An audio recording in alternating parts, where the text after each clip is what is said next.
ॐ स्थापकाय च धर्मस्य सर्वधर्मस्वरूपिणे अवतारवरिष्ठाय रामकृष्णाय ते नमः।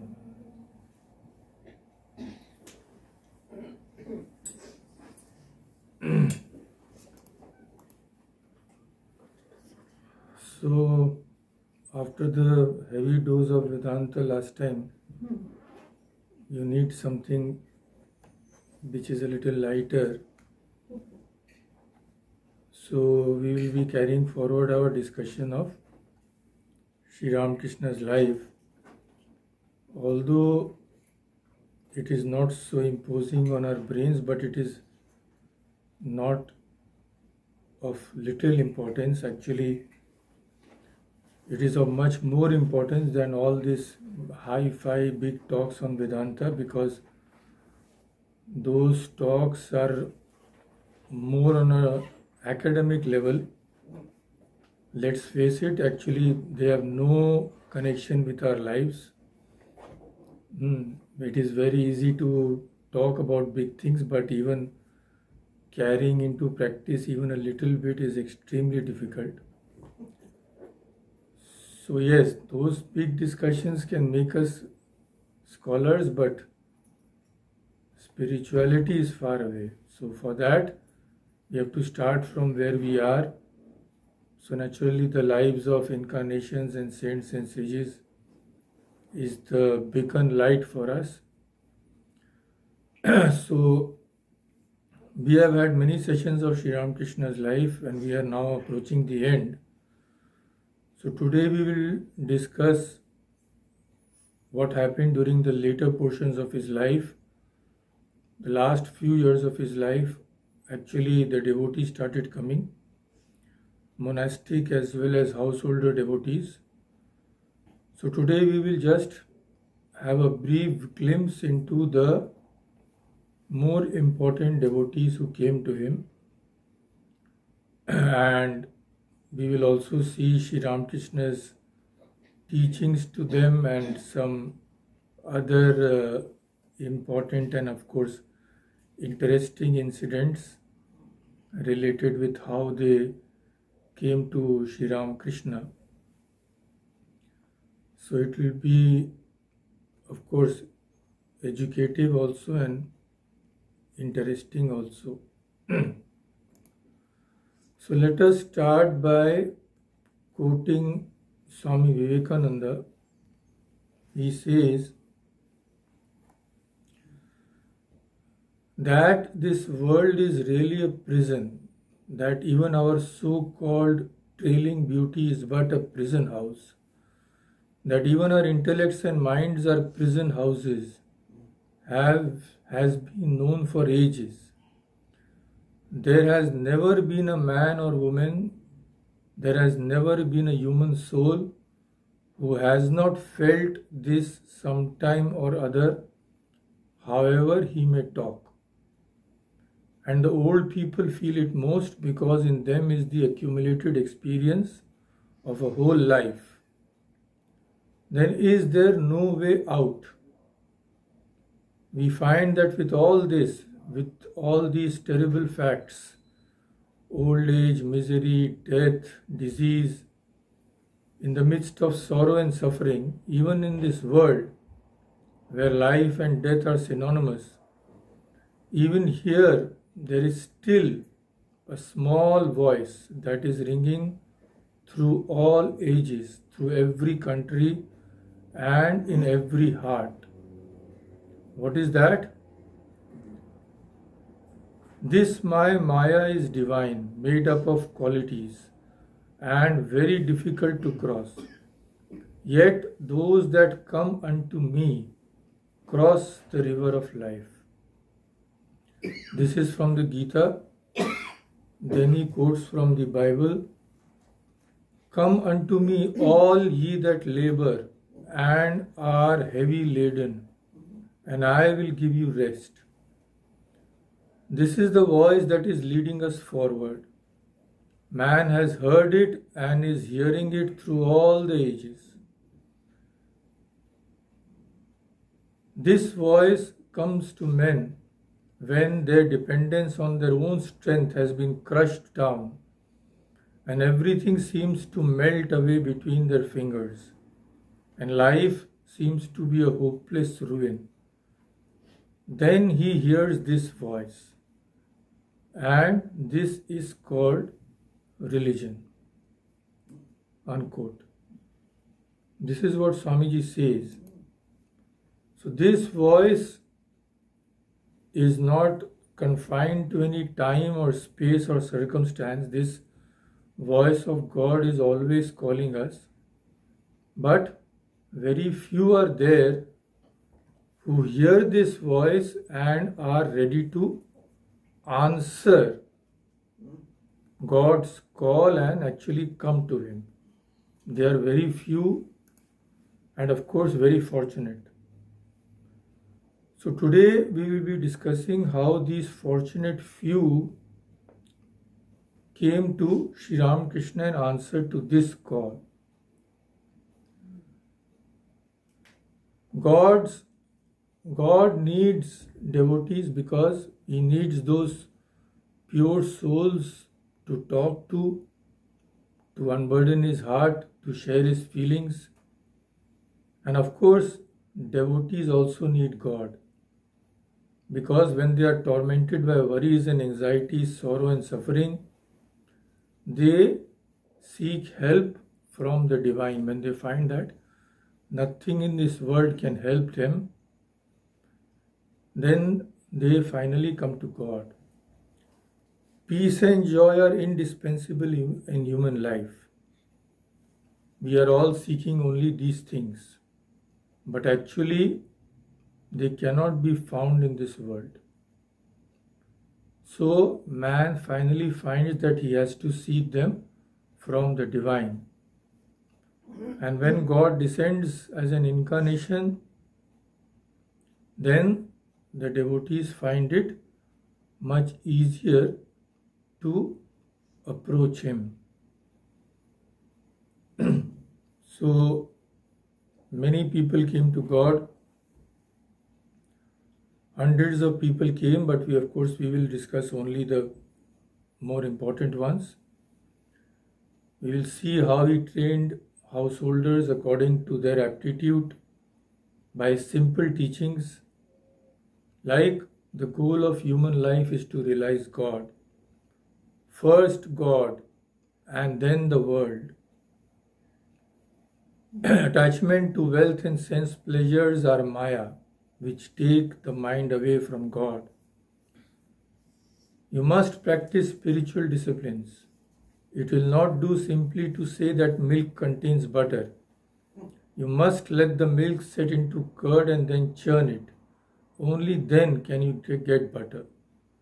So these are very simple to understand.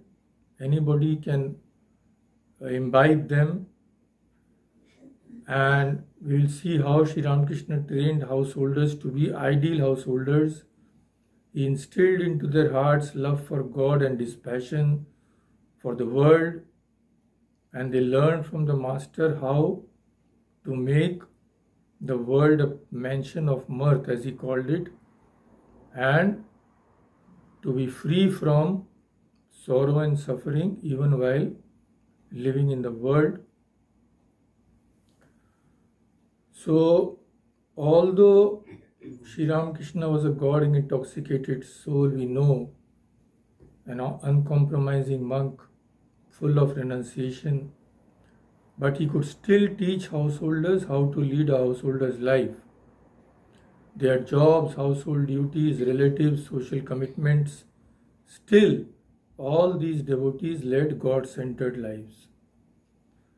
So each life we will see today was transformed, and of course much more in cases like Girish Chandra Ghosh. He said, there is no sin which I have not committed. But later, towards the end of his life, he used to tell everybody, come, see me. Just see what I was and what I am now. The Master made me a divine soul. How can I express His love? When you see me, you will get faith and understand what the Master was. Look at me. I am Sri Ramakrishna's miracle. This he used to say himself.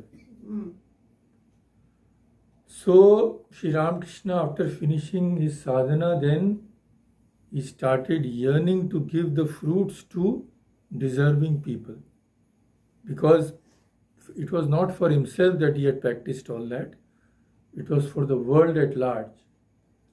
So, monks, of course, he needed who could imbibe his teachings in 100% and, of course, spread it all over the world. Monks like Vivekananda, Brahmananda, and all that.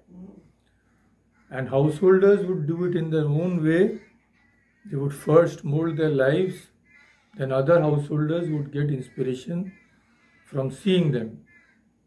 So, Sri Ramakrishna was very eager to meet them. In fact, he would climb on top of the roof of the kuti, there was a bungalow there, and cry out for the devotees. He used to say, "Come to me, my children. Where are you? I can't bear to live without you." And soon after this, he said that devotees started coming to him. So let us start a very, very short introduction to each devotee we will see.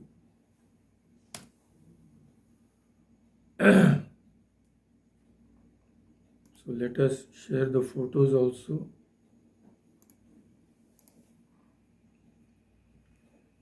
This is Shri Ram bust by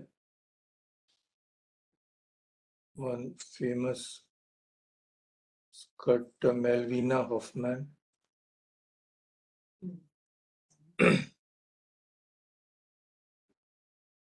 And let us go to Dakshineshwar, where Sri Ramakrishna is there. This is a photo of a sunset at Dakshineshwar.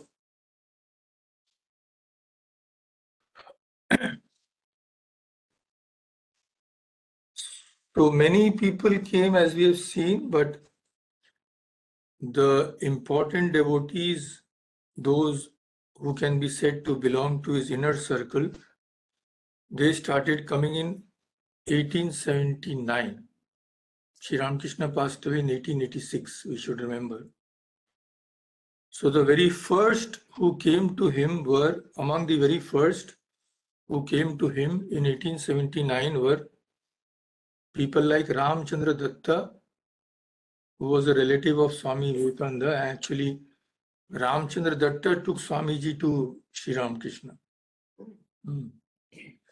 So he was among the first, and Mano Mohan Mitra, they were among the first to come to him in 1879.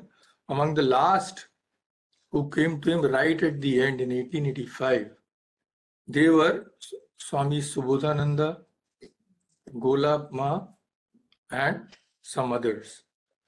So after that, of course, Sri Ramakrishna left this world.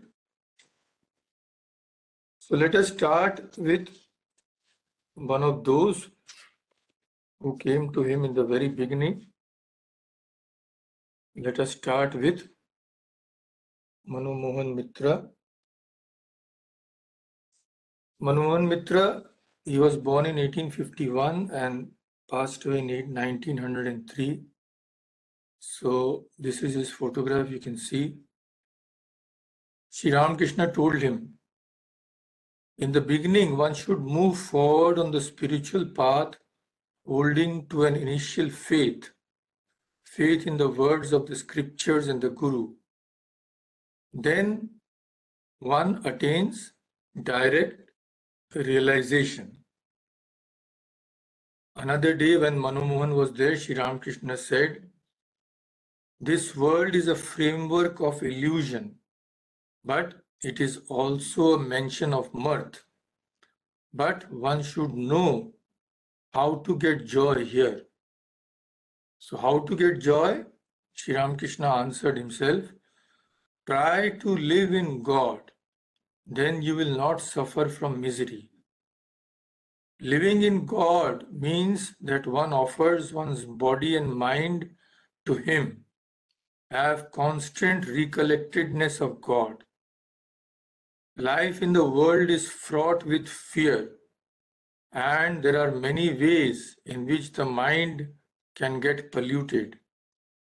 But if you can somehow keep your mind on God, all obstacles will go away. There is tremendous power in the name of God. Sing His name and glories. This was one of the teachings which he gave to Surendra Manoman Mitra. Next devotee is Surendranath Mitra. Surendranath Mitra was very important, is very important devotee. He was one of the suppliers.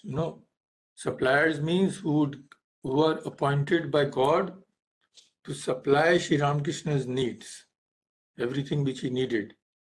Most important we know was Mathur Babu, and another very important was Surendranath Mitra. Actually, after Sri Ramakrishna's passing away, the monks, they had no place to go because Kashipur, the master had passed away.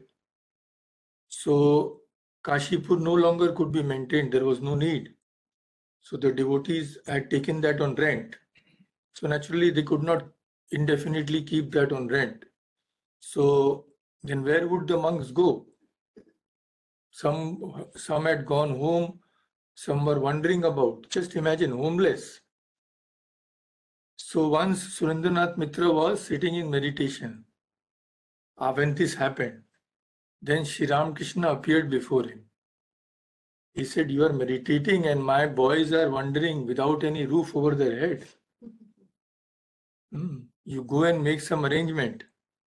Then Surendranath Mitra went to Swamiji and said, you are all wondering, let us take a house on rent where you can all stay. Then Baranagar Mutt, the first monastery of Ramakrishna Mutt, was formed. So very important devotee, once the master told him, come here every now and then. Come here means come to the master. Totapuri used to say that a brass pot must be polished every day, otherwise it gets stained. One should constantly therefore live in the company of holy men. And for the duties of the householder, what should you do? Sri Ramakrishna told him, for you, the disciplines to be practiced are kindness to living beings, service to the devotees, and chanting the names of God. Then he told Surendra, you tell lies at the office. Then why do I eat the food you offer me? Because you give your money in charity. You give away more than you earn. I cannot eat anything offered by miserly people. Their wealth is squandered in these ways. First, litigation. Second, thieves. Third, doctors. Fourth, their wicked children's extravagance. But you put your money to good use. That is why, in spite of all your faults, I eat the food which you give. Then another person, Jadunath Malik. Jadunath Malik was not actually a devotee in that sense, but he was a very interesting character. He was a rich person and he was very intimate and free with Sri Ramakrishna. So I will just narrate a interesting incident. Jadunath Malik was sitting with some people, some friends, and some were flatterers. Because rich people or everybody comes to for their own selfish end. So the master came to him and said, why are you keeping these buffoons with you? Then Jadunath said with a smile, I am keeping them so that you can redeem them. Yeah. Yeah. So then the master said, oh, is that so? But the water of the Ganga cannot purify a wine jar. Yeah. Yeah, so interesting incident. Then Jadu had promised the master that he would arrange a recital of the Chandi in his house one day. Some time had elapsed, but he had not yet kept his promise. So the master told him, well, what about the recitation of the Chandi? Hmm? So Jadu said, I have been busy with many things, so I have not been able to arrange that. So the master told him, how is that? You give your word and you don't arrange it. The words of a man should be like the tusks of an elephant. They come out, but they don't go back. A man must be true to his word. A promise is a promise. So very important teachings. So after Jadunath Malik, we come to one who was described by Holy Mother herself as one of the greatest devotees who came to Sri Ramakrishna. Who was that? None other than the great Nag Mahasaya. Swami Vivekananda, none other than Swami Vivekananda has told about him that I have traveled throughout the world, but I have not seen a great soul like Nag Mahasaya. Just imagine, this is Swami Vivekananda who is telling. So of course we can never imagine the great heights to which these people had evolved. So once Sri Ramakrishna asked Nag Mahasaya, his name was Durga Charan Nag. So he asked him, what do you think of me? The Nag Mahasaya was such a great soul. He said, you cannot hoodwink me anymore, Master. Through your grace, I have come to know that you are that Supreme One. Means you are God Himself.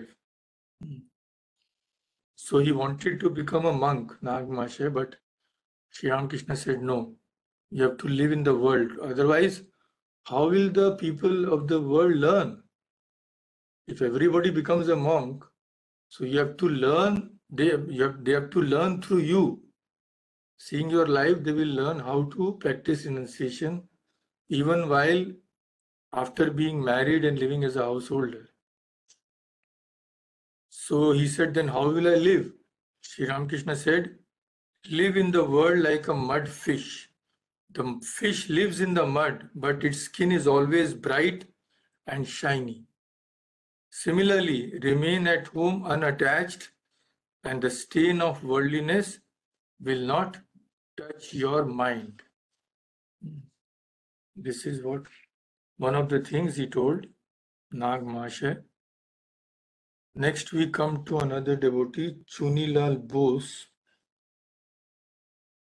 So before he met Sri Ramakrishna, Chunilal had received initiation from his family guru, and he used to practice yoga according to Shiva Samhita, and he used to also practice pranayam, but he used to overdo it.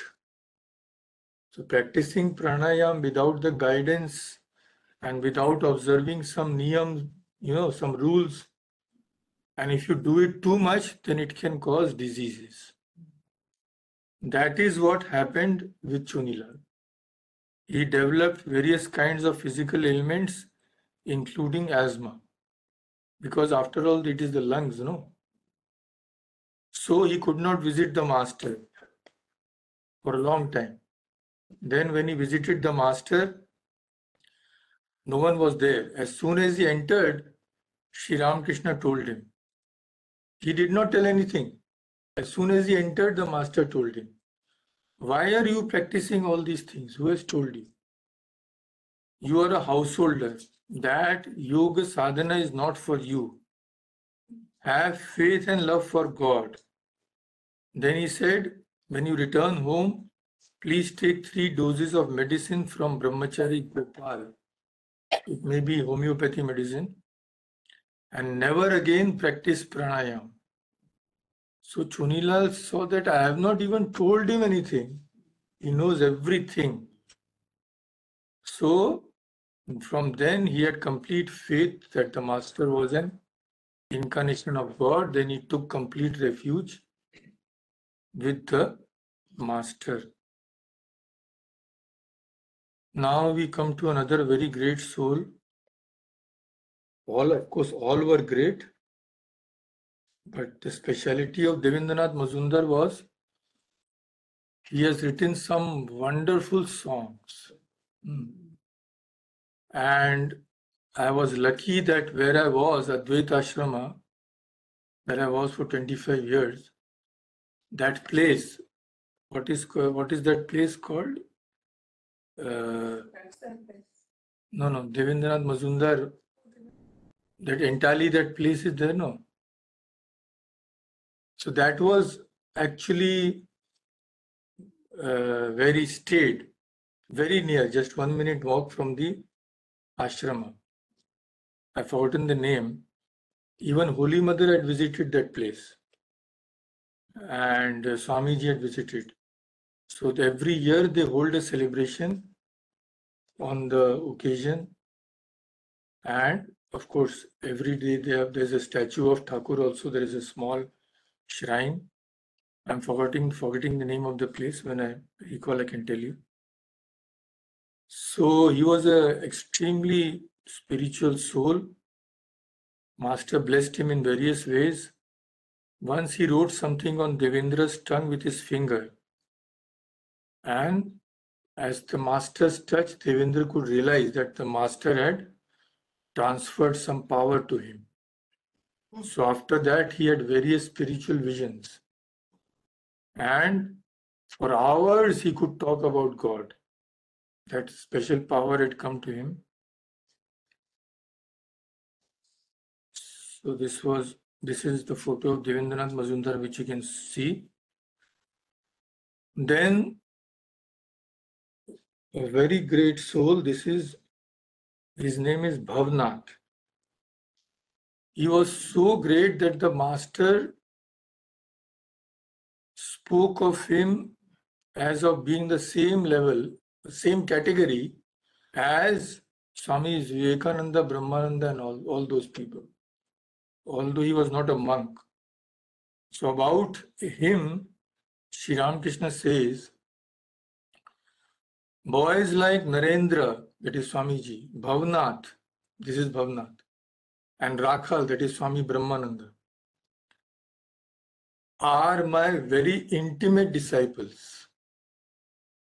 They are not to be thought lightly of. Then on another occasion, the master said, devotees like Rakhal, Narendra and Bhavnath may be called ever free. Their spiritual consciousness has been awake since their very birth. They assume human bodies only to impart spiritual illumination to others. So this is the category to which Bhavnath belonged. From this we can make out he was a very great soul. Next we come to a householder devotee. He is Adhar Lal Sen. You can see his photograph. So Adhar, although great devotee, he did not have a long life. Once when he was riding a horse, he fell down and died. Just leave that alone. So he fell down from the horse and died. So the master said about him that it was not without reason that he fell down. Actually, At that time, he had a vision of God in his heart. So that vision overwhelmed him so much that he lost control and he fell down. So after having the vision of God, even if you live or die, it doesn't matter. So that is why Sri Ramakrishna knew that he would not live long. So that is why the teaching which I will quote now, it should be understood in that relation. Here we will see that the master is indicating to other that death is not far away. He once said to him, Other was a very senior person, he was a deputy magistrate. So the master said, You are a deputy magistrate. Remember that you have obtained your position through the grace of God. Don't forget him. But remember that all men must one day walk down the same path. We stay in the world only a couple of days. The world is our field of activity. We are born here to perform certain duties. People have their homes in the country but come to Calcutta to work. So we have only come for a few days. Our home, this is not our home. It is necessary to do a certain amount of work, but one must finish it speedily. While melting gold, the goldsmith uses everything, the bellows, the fan and the pipe, so that he may have the hot fire he needs to melt the metal. After the melting is over, he relaxes. Similarly, one must put all efforts to realize God, because no one knows when the time to depart will come. We live like we have 5,000 years, going here and there, eating this and that, doing this, doing that, because we don't realize this. We think we will live forever. But unfortunately or fortunately, that is not true. So very important advice to others which you have seen.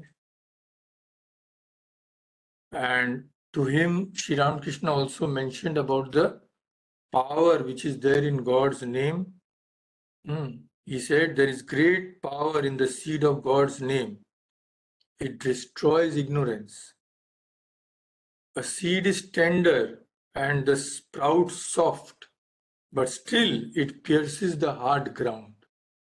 See what an example. You know what happens when there are some roots, underneath the house? We know that those roots can crack the concrete also. So we put the acid and kill those things. So that is the power of those soft roots. Similarly, he compares that to God's name, that although it doesn't seem like that, but it has great power. It can remove our ignorance.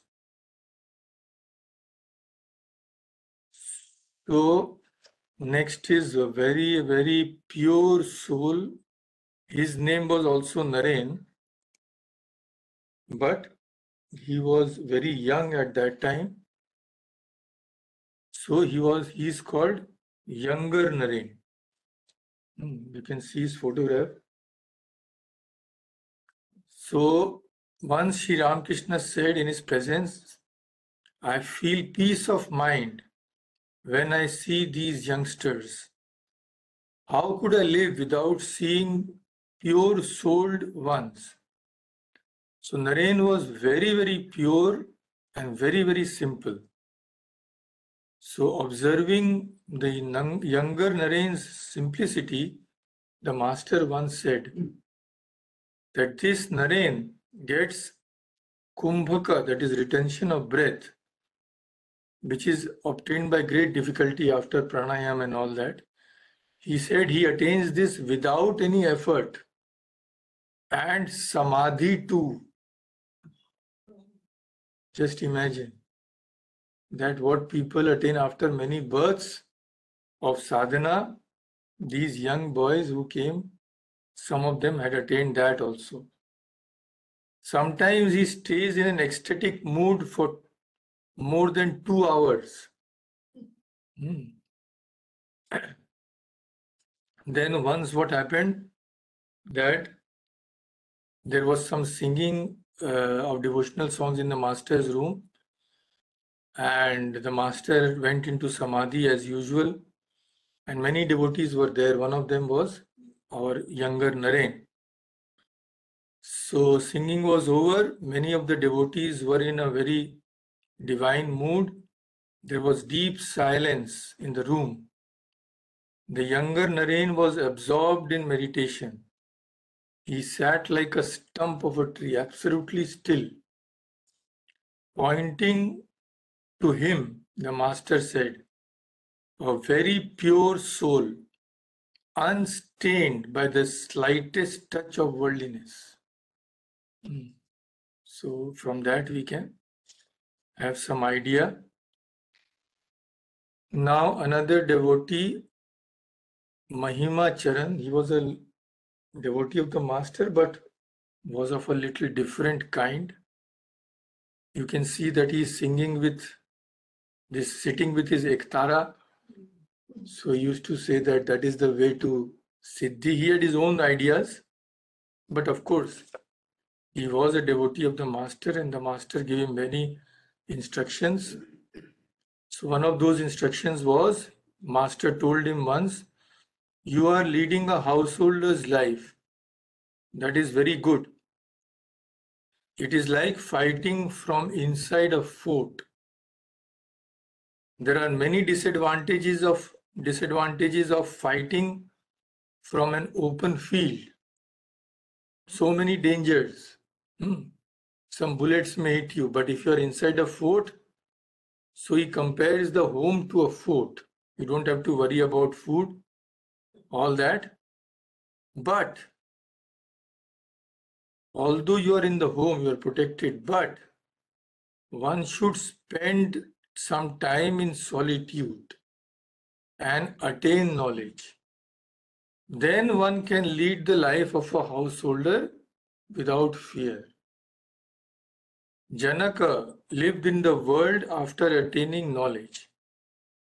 When you have attained it, you may live anywhere. Then no problem. Then Mahimas asked him, Sir, so what the master is telling, that if you don't attain knowledge and you live in the world, then you will be deluded by worldly attachments. So the Mahima asked him, Sir, why does a man become deluded by worldly objects? So the master said, it is because he lives in their midst without having realized God. Man never succumbs to delusion after he has realized God. The moth no longer enjoys darkness if it has once seen the light. So this was the master's instructions. One of them, of course, which he gave, Mahima Charan. Next, this is Jai Gopal Sen. So he once asked a very important question, which crops up in our mind many times. Jai Gopal asks the master, how does one receive the grace of God? Master, you have to constantly chant the name and glories of God and give up worldly thoughts as much as you can. There is no way out. You do everything you like, anything you like, and we will get the grace of God. That is not possible. So this is what you have to do.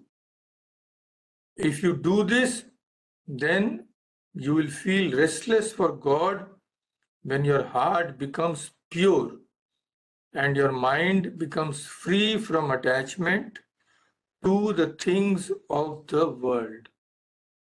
So when you yearn for God in this way, then you will receive His grace, not before. Then a very great soul next, Ishan Chandra Mukherjee.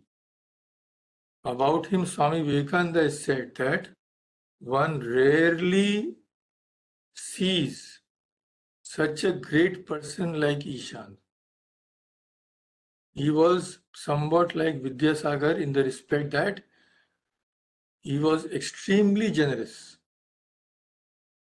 Sometimes whatever little money he had, he gave away to the people, so he even had to go without food sometimes.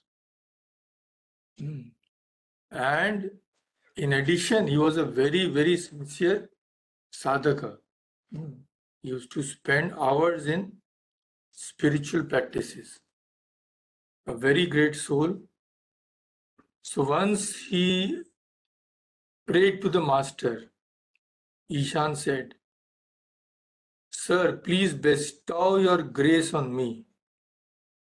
The master said, "Say to God with a simple heart, O God, reveal thyself to me," and weep. Pray to God, O God, keep my mind away from worldly things, and dive deep.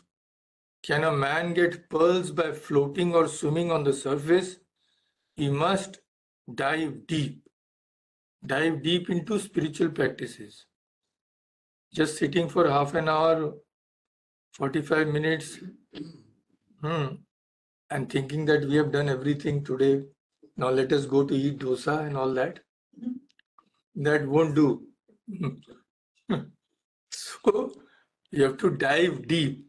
Dive deep means concentrate your full mind on that and try to sincerely see God and give up all other things.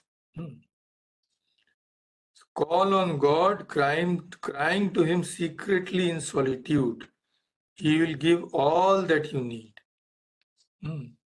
But we don't do that. We just say it is very difficult, very difficult. So complaining, no use.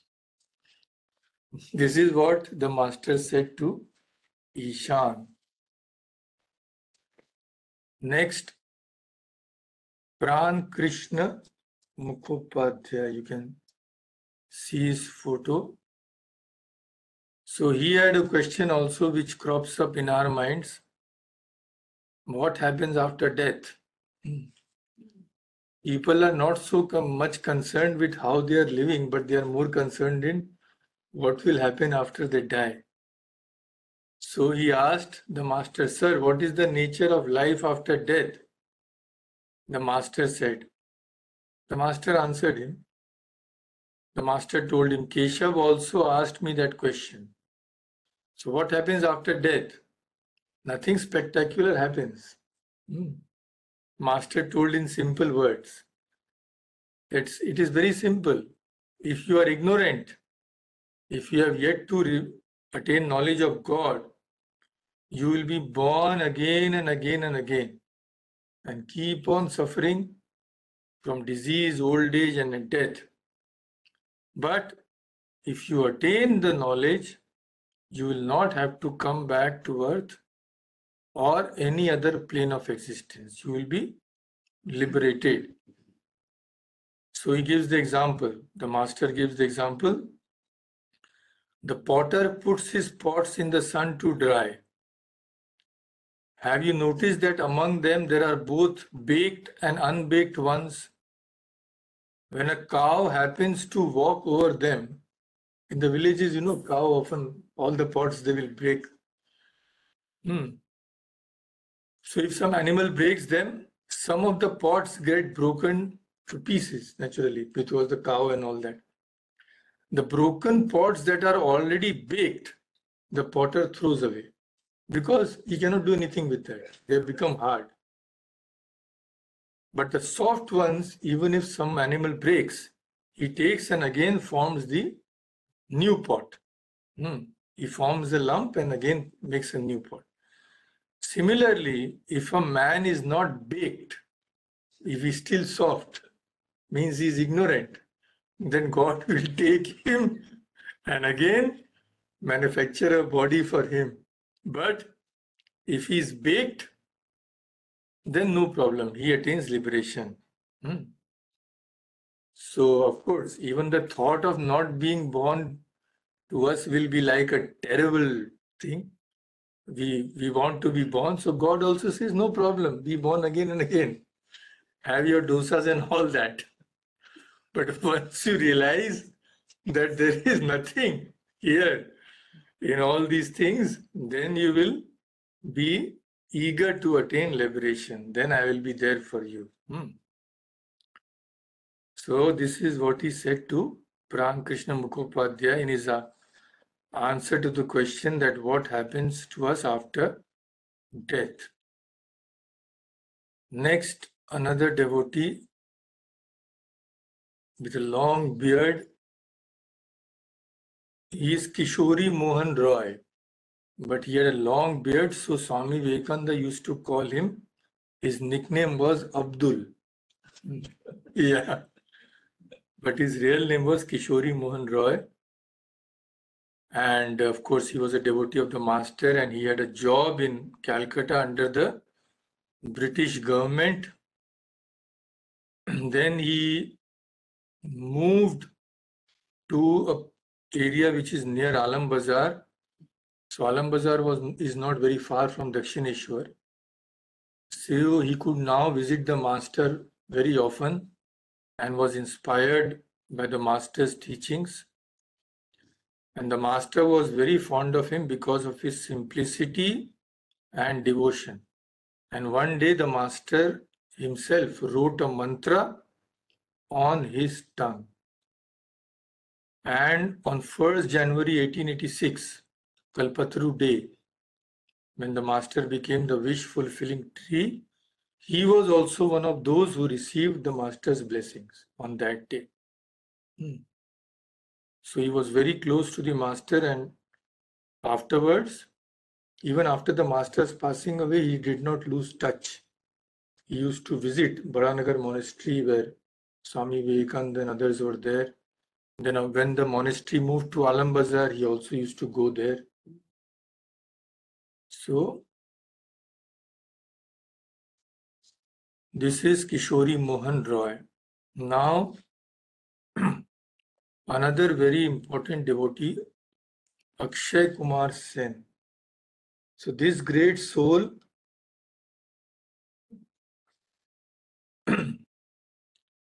has written many things about the master, and he also was one of those who was present on 1st January 1886 on that blessed day, and Sri Ramakrishna also blessed him. So what happened was, as we know, the occasion was the master's afternoon walk in the Kashipur Garden house. So when the master came down for his walk, Akshay, who was seated with a few others, other devotees, he saw the master and he rushed to where the master came and stood. Master became absorbed in samadhi, and Akshay picked up 2 flowers and offered them at the master's feet. Then the master touched his chest with his hand and also whispered a mantra in his ear. At this touch, immediately Akshay experienced the effects of the master's blessing. He experienced tremendous divine bliss and could not withstand such an upsurge of emotion, and he fell down to the ground. So this is the way in which Akshay received the grace of the master. Next is another very great devotee who was also one of those whom the master called Nitya Siddha, that is, ever free. His name is, you can see his picture, Purna Chandra Ghosh. So he belonged to the same category as Swami Vivekananda, Brahmananda, Premananda, Yogananda, and Niranjananda. Because these were the other five whom Sri Ramakrishna called Ishvara Kotis. They were great souls who were eternally free and who took birth only to do good to humanity. So one of these was Purna. Purna was the only one who did not become a monk. All others became monks, as we know. But of course, although he did not become a monk, he commanded the respect of all the devotees of the Master for his great spirituality. And on a number of occasions, Sri Ramakrishna talked about Purna's true nature. So once he said, Purna is a part of Narayana and a spiritual aspirant possessing a very high degree of sattva. In this respect, he may be said to occupy a place just below Narendra, just below Swami Vivekananda himself. Just imagine. So, this is about Purna. Next, we will come to the devotee whose home Sri Ramakrishna visited more than 100 times. Yes, that home is now called Balaram Mandir. That is the home, that is the center of the Ramakrishna Mutt and Mission. And this home belonged to the saintly person, picture of whose you are seeing now, Balaram Bose. So, needless to say, a very great devotee of the Master, served the Master all his life. So once Sri Ramakrishna was there and Balram was sitting, so the Master felt that Balram wanted to ask him something. So Master asked, what do you want to ask? So Balram said, Sir, does God really exist? You talk so much about God. Where is God? Does he really exist? The Master said, certainly he does. Then Balram said, can one really see him? The Master said, yes. He reveals himself to the devotee who thinks of him as his nearest and dearest. Tvameva mata cha pita tvameva. We all sing, but we sing with our mouth and not with our heart. So the Master said, because you do not get any response by praying to him once, you must not conclude that he does not exist. But Balram said, I have not prayed to him only once. I have prayed to him so much. Then why can't I see him? Then the Master said, do you really consider God to be as dear to you as your own children? Do you really consider? So Balram had to admit, no, sir. I have never felt that strongly. So then the Master told him, yes, that is the thing. So now pray to God, thinking of him as your dearest one, dearer than your own self. Truly, I tell you, God is extremely fond of his devotees. He cannot but reveal himself to them. He comes to a person even before he is sought. If a person comes one step towards God, God comes 10 steps towards that person. There is none more intimate and more affectionate than God. But we have forgotten that. That is why that song is there. Poro preme hoye ocheton bhulecho apono jone. You have become so immersed in the love of those who are not your own. Husbands, wife, children, this, that you have forgotten the one who is really your own. So he is only one's own. Yeah, that is what the master told Balram. And Balram's wife was also a very great devotee. This is her photograph. So when Balram was on his deathbed, his wife was terribly grief-stricken, She knew that the end has come. So she was really in a very, very, terrible grief she was experiencing. But then she had a vision. She was not in the room where Balram was. So she had a vision that the master has come down in a chariot and he is taking hold of Balram, putting him in that chariot and going with him. So after she had that vision, her grief was almost completely gone. And as soon as she told of this vision to others, that was just after Balram's passing away.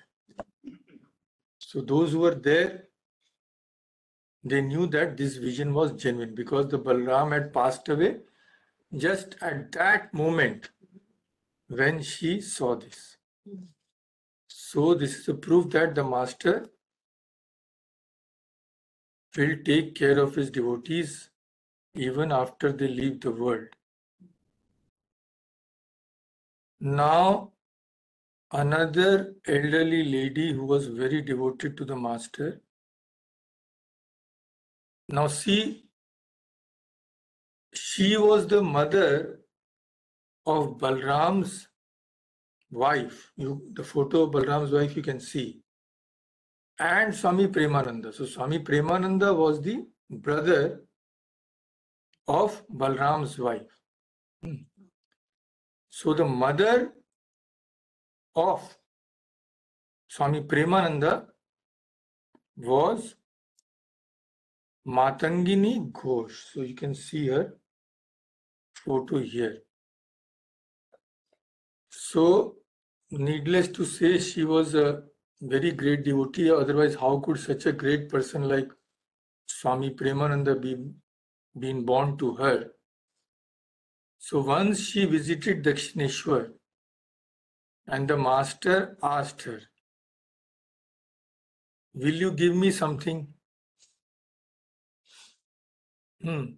So how can anyone refuse anything to the master? How can any devotee? She said, "Of course, whatever you ask." But she did not expect what the master would say next. So the master said, "Give me your son, Premananda. I want a pure-hearted boy to live here. I am greatly pleased even when he gives me a glass of water." Because Sri Ramakrishna had said about Swami Premananda that he is pure to the marrow of his bones. No impure thought can ever come in his mind. So Matangini said, "It is my good fortune, sir, that you will accept him and that he will live with you. But does anybody give away her son for nothing?" Yeah. So, yes, I will give, but I won't leave my chance to have something from you also. Sri Ramakrishna smiled and said, "What shall I give you?" So Matangini, of course, she was a great soul, so she did not ask for anything worldly. She said, "I have only two requests. First, I may have unflinching devotion for God. And second is, I may not outlive any one of my children, don't give me that grief. Master said, okay, no problem. In return for what you are giving me, this is nothing. So, very great lady. Then next we see a photograph of an actress.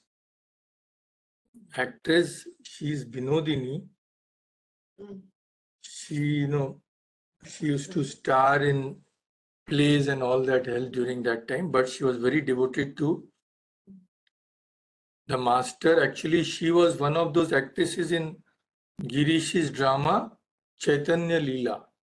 Girish Chandra Ghosh was a great playwright, as you know. So when Sri Ramakrishna went to see Girish's drama Chaitanya Leela, he was extremely pleased with Binodini. Actually, she had played the part of Chaitanya in that. Yeah. So Master was very pleased with her and had blessed her. She also became very devoted to the Master, but she could not find now an opportunity to see him because the Master fell ill. And there were very strict rules about visitors. Master was suffering from cancer.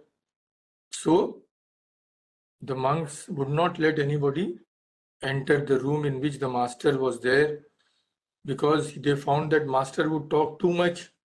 Then if somebody who was not very pure, he came and touched the Master would suffer. So now what to do? How could she see the Master?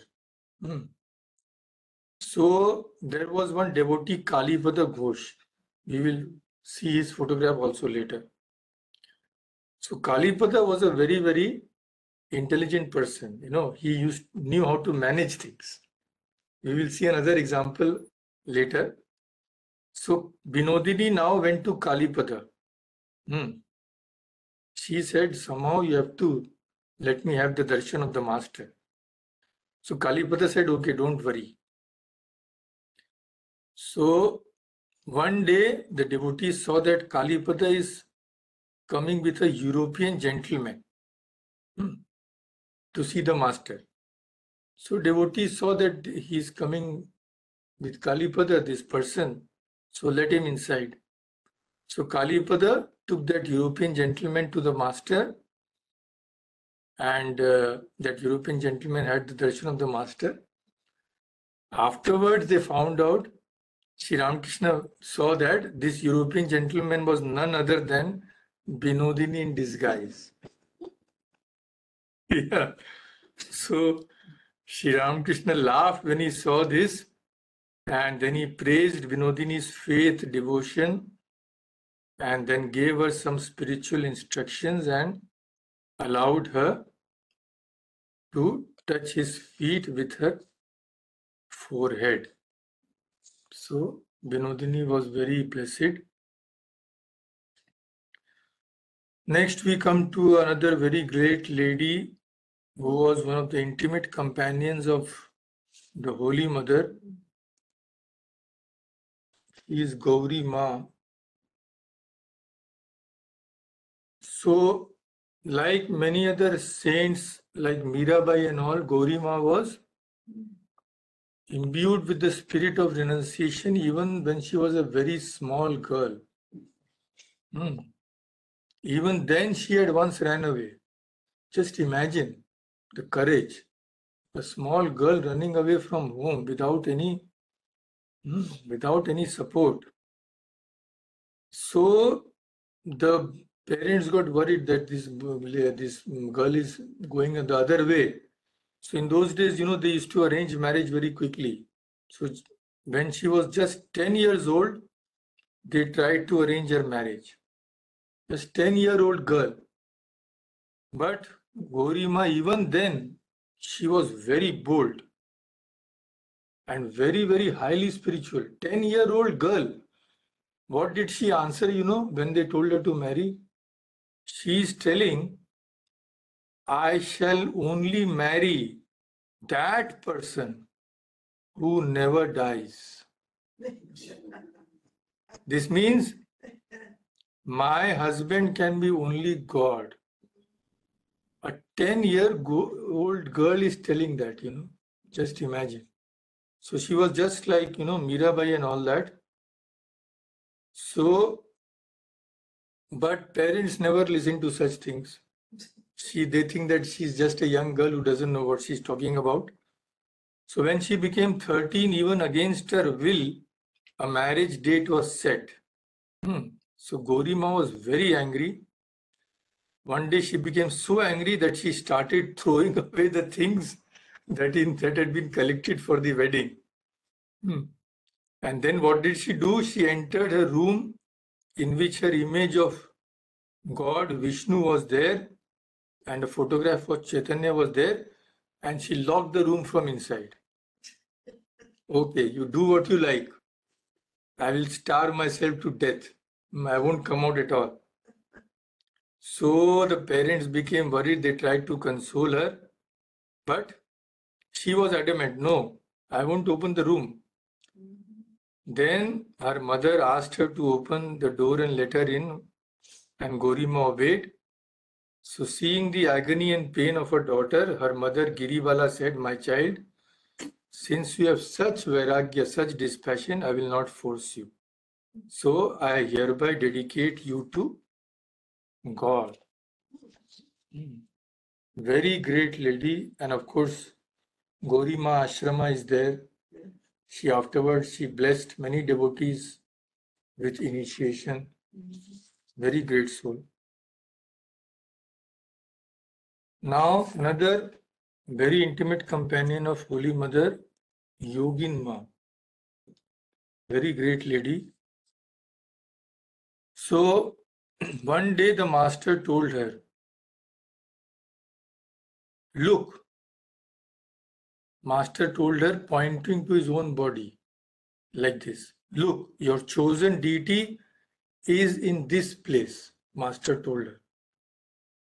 If you think of me, it will be as good as remembering your chosen deity, means God. So one day Yogin Ma asked the master, what will happen to me? Afterwards, what will happen? The master told her, don't worry. The 1,000-petal lotus, that is the Sahasra, that is, yogis say that when you go into Samadhi, that lotus opens, that a last stage. The master told her, don't worry. At the time of your death, that lotus will bloom, means you'll attain the highest Samadhi. And then he also said, when my devotees pass away at the last moment, I shall have to appear before them. Otherwise, how will they get liberation? That was the assurance. Of course, many things are there about Yogin Ma. We have to have a separate discussion on her. So Yogin Ma, not only was she blessed, but she also took some very prominent devotees with her to the Master and Holy Mother. And one of these was another very intimate companion of Holy Mother, Golap Ma. This is Golap Ma.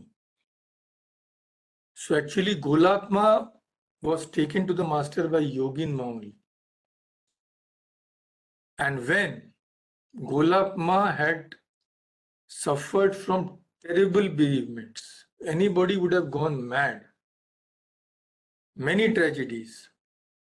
She was married, but her husband died soon after. She had 2 children, a son and a daughter. After some years, her husband died. If that was not enough, after that, her son also died. Then she married off her daughter. Then just imagine, after some years, even her daughter passed away. So she was going practically mad with grief. Then Yogin Ma took her to the master. And the master, with his great power, see what he did. We have in the words of Golapma herself.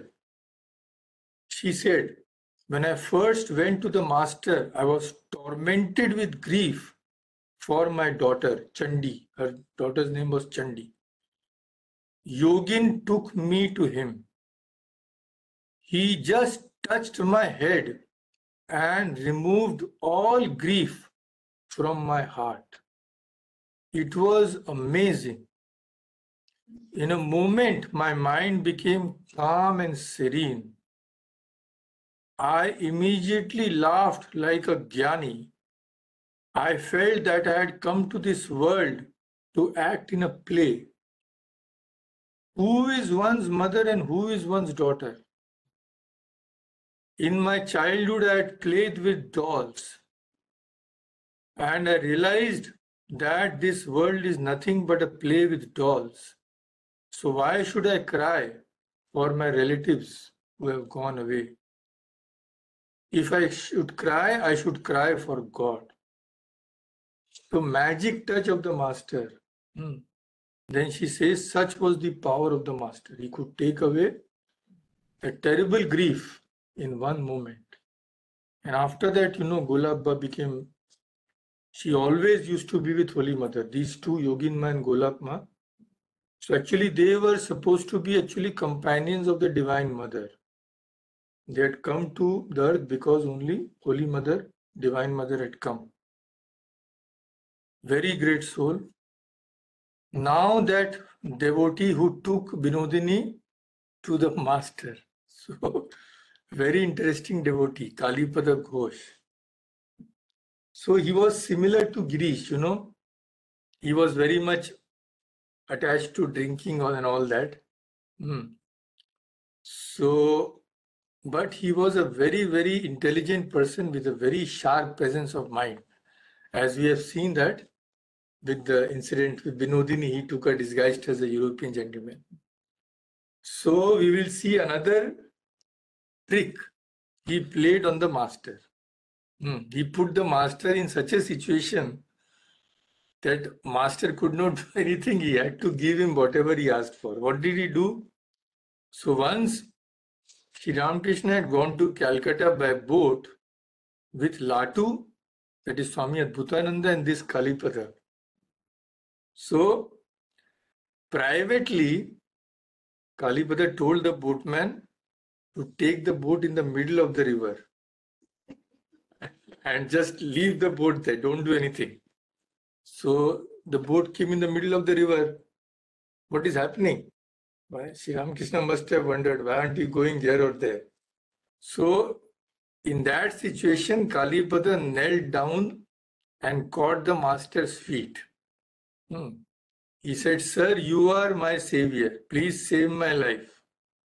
Sri Ramakrishna said, no, what are you saying? Chant the name of God, you will get liberation. What are you catching my feet for?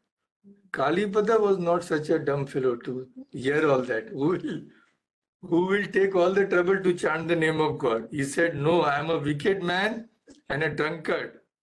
I don't have the time to chant God's name. But you are an ocean of mercy. Kindly save this ruffian who I am, and who is devoid of any disciplines, etc. And meantime, he's holding the master's feet. He's not letting go. So Sri Ramakrishna thought what to do now. This boat is in the middle of the river. So he said, okay, Kalipada, take out your tongue. Kalipada, then he wrote a mantra on his tongue. He said, now you won't have to do anything. Automatically, you will do japa. But even that was too much for Kalipada. He said, I don't want this. Then Sri Ramakrishna said, then what do you want? So Kalipada said, when I leave this world, I will see darkness all around, which will fill me with horror. My wife, children, and other relatives won't be able to help me then. At that terrible time, you can be my only savior. Then you will have to take me holding a light with your left hand and holding me with your right hand. Then eternally I will be with you afterwards. This prayer you have to fulfill. Otherwise, this boat is not going anywhere. So, the master, poor master, what to do now? He said, okay, your prayer will be fulfilled. My goodness, you have brought me in the middle of the Ganga and have created such a sea. So, extremely clever person.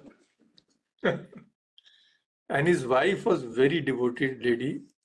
This is the photograph of his wife. She had gone to Holy Mother praying for her husband. Then Holy Mother, she gave her a betel leaf and herself wrote the master's name on that leaf. That had a special power. That she gave and then told her to repeat God's name. So these were very special persons. So next is Lakshmi Devi. Our time is of course up, but some others are there. We will quickly finish. Lakshmi Devi was of course Master's relative, you all know. So Lakshmi Devi once said that she used to live with Holy Mother in the Nahabat. So she used to tell the master would not sleep much at night. When it was still dark outside, he would walk around the garden temple. And when he passed in close to the Nahabat, he would call out, "Oh Lakshmi, get up. Ask your aunt also to get up." Our aunt means Holy Mother. "How long will you sleep? It is almost dawn. The crows and cuckoos are about to sing. Get up and chant the name of God."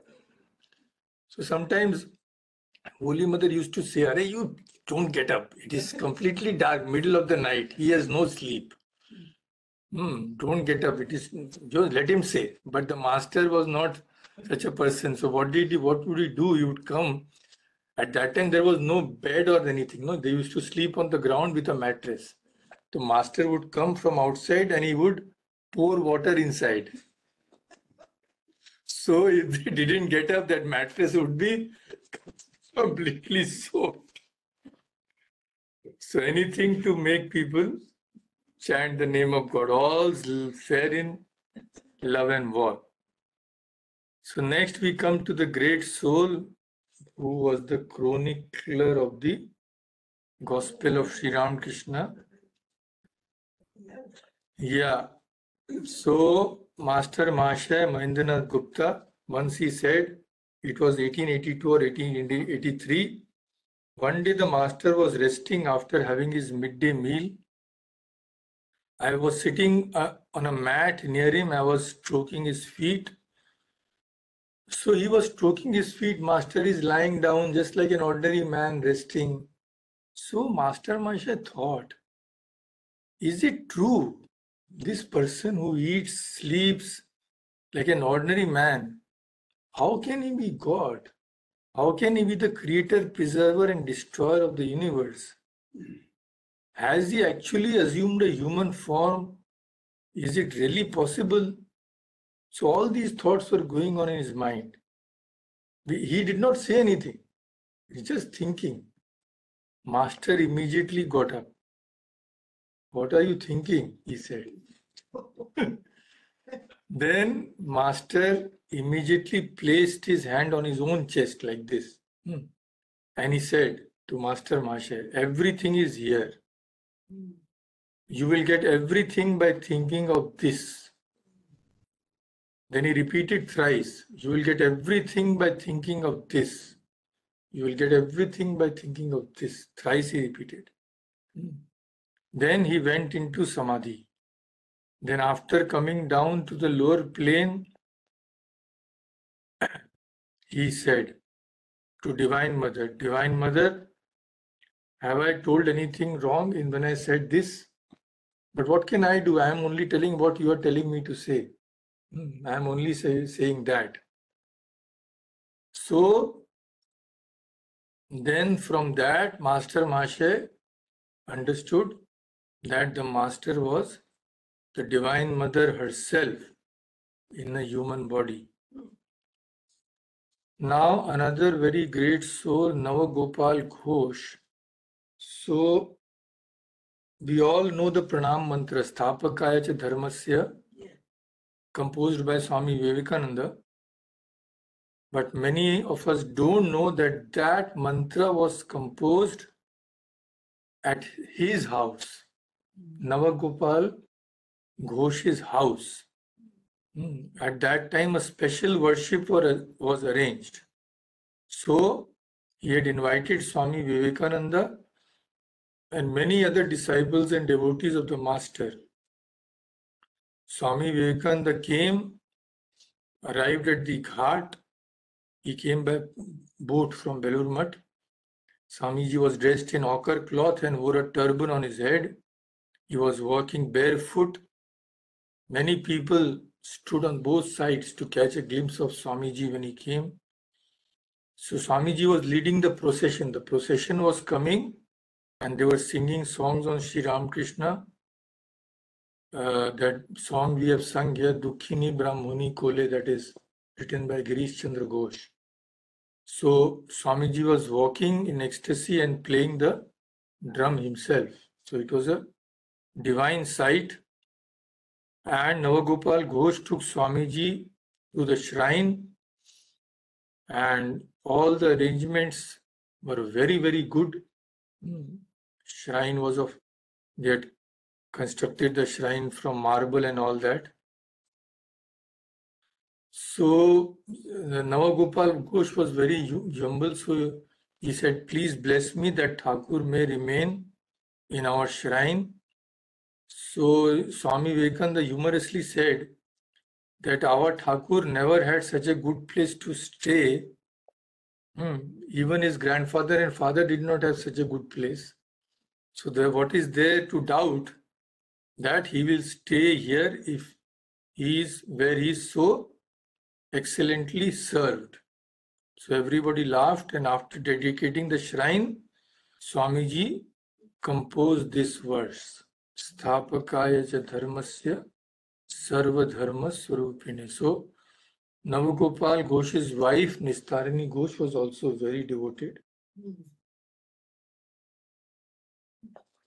Now the person who took Swami Vivekananda to Sri Ramakrishna, that is the great devotee Ramchandra Datta. Ramchandra Datta is very special because he was the first person to publish a biography of the Master, the first person to build a temple for the worship of the Master's relics. That temple is still there in Kakurgachi Yogodhyan. Of course, that is now a center of Ramakrishna mission. So that the Master's relics, of course, they are there in Belur Math, but they are also there in that temple. So his burning faith, devotion, renunciation, and evangelical spirit, spreading the Master's word, made him a very powerful vehicle of spreading the Master's message. There are some things about him which I wanted to say, but no time at all. So only 3 devotees remain. One is the Master's nephew, Ramlal Chattopadhyay. So you can see his photograph. He said the Master, of course, he gave spiritual instructions, but also he was also full of fun. He sang, danced, talked, and joked with us. Sometimes he made us laugh so hard that our stomachs would ache. So that was another side of the Master. Then another devotee, Upendranath Mukhopadhyay. So this most of you will like the most. Why? You will see when I narrate. So Upendranath was not well to do, and he was not very good in, did not have much education and all that. So he was pestered by his relatives. What will you do? You don't have education. nor money. What will you do in life? So he was very much frustrated. And he decided to seek the divine help from Sri Ramakrishna. So one day Dakshineshwar Upendra was seated with other devotees near the master. So the master said to others, this boy visits this place, means comes to the master, but he does not come without desires. He desires money. So he has not expressed to me what he wants, but I know his wish.